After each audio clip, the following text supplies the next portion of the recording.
Ashama harka fuunee kabajamtoota daawwattoota seenaa nagaan isiniif haa ta'u ani nagaa koodhaa jirtu jajjabaattu oolman keessan badhaadha keessa saalaa warri jirtan obboloonni koo qaaliin nagaa keessanii ani nagaa koodha seenan keessan egaa kaarra guyyaa bareeda guyyaa qulqullichaa guyyaa qulqulluu Mikaa'elaa guyyaa bareeda kanaan baga ittiin isin gahe baga geessan baga geenye waliin iyyuu seenan keessan irraa kanatti shebreerak jettee gara mana amantaa isinis gara mana amantaa amantaan hunda caala kanaafiyyuu hundi keessan gara mana amantaa keessanii itti deemaan isiniin jedha guyyaa jaalatamaa guyyaa bareeda kana waliin haa kabajnu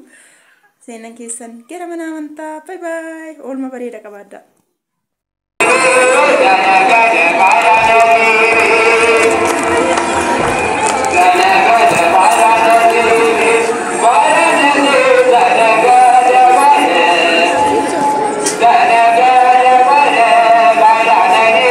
Guyyaa bareedaa guyyaa nagaa guyyaa jaalalaa keessa wallee uummata bareedaa bakka bareedaa wallee guyyaa eebbifamaa guyyaa nagaa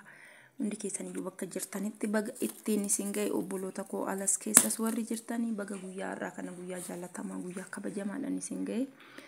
akka bareeduu guyyaansa guyyaa eebbifamaadha mana amantaa deemnee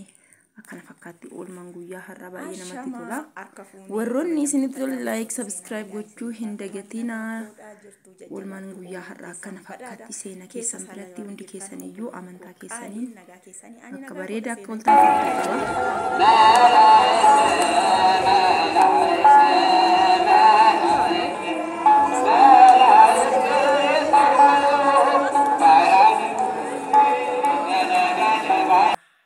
isinis gara mana amantaan hunda caala kanaafiyyuu hundi keessan gara mana amantaa keessanii